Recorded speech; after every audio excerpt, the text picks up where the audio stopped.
Tesla has increased the technology risk at the Battery Day, and that means for a lot of fund managers, the question now is how much technology risk am I willing to take?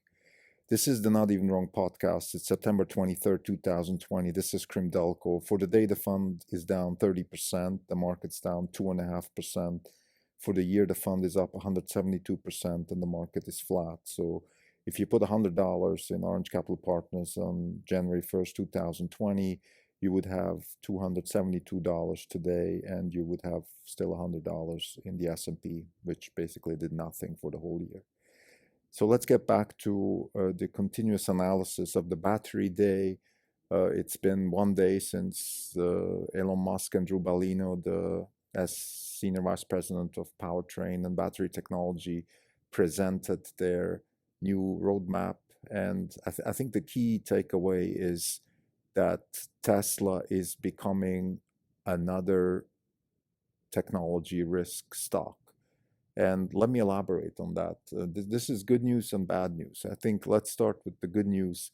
The achievement or the achievement so far, Tesla has been amazing. The company has grown almost 50% per year. We are looking at 500,000 cars this year. We're looking at dominance in certain segments of the luxury car market. We're looking at a massive brand. We're looking at 3 factories globally. Fourth in Austin being built. So anyway, on almost any front, Tesla has succeeded. And that has driven the stock to be at the heights, something like 450 billion in market cap. Now, this is all great, but as Drew Balino said at the day yesterday, the cost curve is not coming down fast enough. In other words, Tesla has to come up with something new to keep growing. And this is why they introduced a new technology roadmap.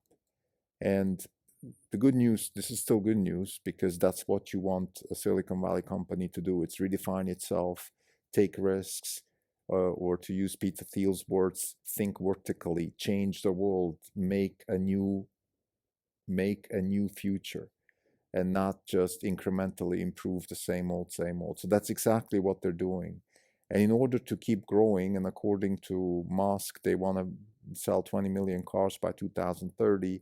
That is another 45% cumulative average growth for the next 10 years. In order to achieve that, they have to redefine their technology architecture.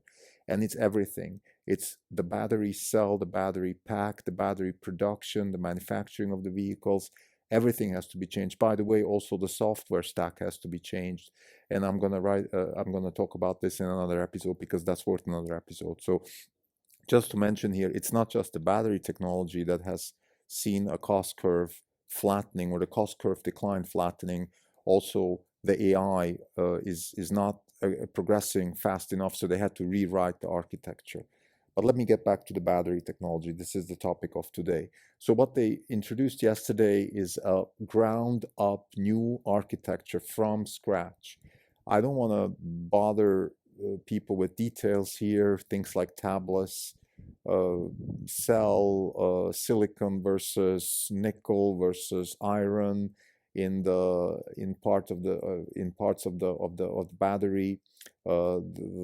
They used a very nice analogy there. They compared a lithium-ion battery with a bookshelf, and the ions are the books that need to fit in the shelf. So the shelf is made either out of silicon, nickel, or iron, and one is better than the other. There's more density, more structure, more this, more that. There's a lot.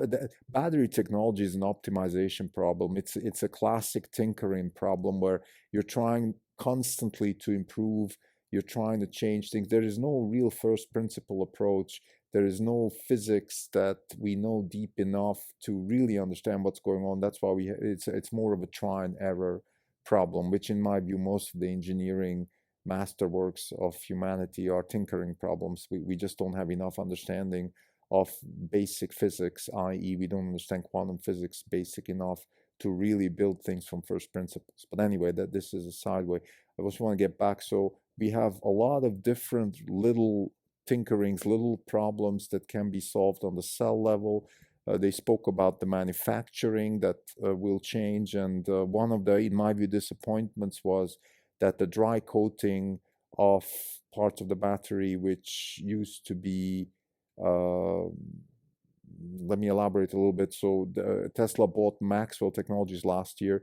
Maxwell was a very advanced company in certain aspects of battery technology, which could be used for Tesla's batteries to increase the energy density.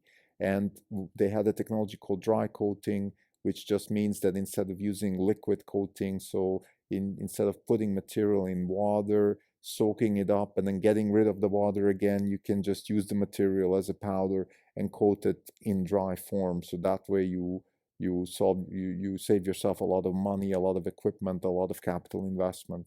And we all thought, I mean, we meaning in the market, we thought that the Maxwell technology was advanced enough that they can just use this technology for their own batteries. It turns out, according to Elon Musk, that the dry coating technology was just a proof of concept, and that Tesla has been iterating already 4 times in the last 12 months. So 4 times they had to change the machines, and they're still not there. So this is just an example of how they're still kind of trying to get to the point where they can mass produce those batteries. They're not there yet. They have certain aspects which are ready, others which are almost ready. And when everything is said and done, they expect to do about 10 gigawatt hours in a year and then start scaling up to the hundreds of gigawatt hours. So what does that mean? That means that from now until next year, until the 10 gigawatt hour prototype production facility in Fremont is done, and then we assume also production facilities in Austin will be introduced, in Berlin. Until that is done, we will have technology risk. We will have earnings calls at Tesla will not just be about deliveries, etc. There will be questions about, hey, is this actually working? And this is new. And my view is that in the last couple of months, we had a lot of, I call it, what's the right word? Passive-ish investors. I don't want to use derogatory words, but let's say investors that don't spend too much time thinking about the investments that they invest in. They follow indices, they follow the crowd, they follow all that stuff. And that's fine. They should, because Tesla is an amazing performer. And if you don't own Tesla, you risk losing out on the potentially most valuable company in the world. The same way people lost out on performance because they didn't buy Amazon or Apple or Google or whatnot. And therefore, it's okay to own Tesla. The problem is if you don't do your homework, and now you're all of a sudden exposed with technical details, I just see a rotation away from, like, investors will not be able to stomach this. It will become too complicated, too risky, particularly when things start going sour, and they will. This is not going to be a straightforward road. This is not, oh, we're just going to reinvent the battery technology and we're just going to do it. I mean, I don't care how good they are. It's not going to happen. There's going to be roadblocks, delays, all of that stuff.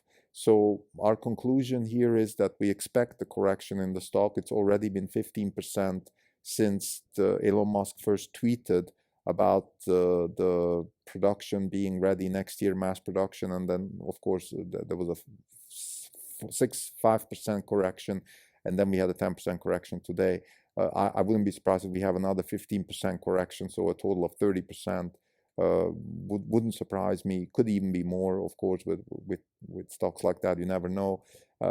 Which brings us back to the fundamental thesis of Tesla, which is you really have to introspect yourself as an investor. How much risk can I take? The question, should I own the stock, is almost self-explanatory. Of course, you should own that stock, but how much can you own? And you have to make sure you don't get wiped out in the market. You have to make sure you don't get killed by the circumstances of the market. This is your job as an investor when it comes to Tesla. Analyzing Tesla is very difficult, particularly now, because they have a lot of technology risk. In our view, it's great. Again, the purpose of Orange Capital Partners is to generate wealth by investing in disruptive technologies with large impact. So that's exactly what they're doing. And we are very happy to own the stock. But for a lot of investors, particularly the followers, the index types, the passive types, the types that have lots of positions and don't really do their homework, it's just going to become a little bit more difficult. and we expect a little bit more of a rotation out of Tesla into other stuff until this settles out, and then we'll see. I think I might sound a little bit negative here. Maybe they have the technology risk is not that high. Unfortunately, I was not invited to the day, so I wasn't able to ask the question, which is what is, how would you calibrate your technology risk? Is it, let's say, higher than when you launched Model 3? How, is it higher than when you launched Model S? Let's remember when they launched Model S, we didn't even know if the batteries can last for whatever 8 to 10 years.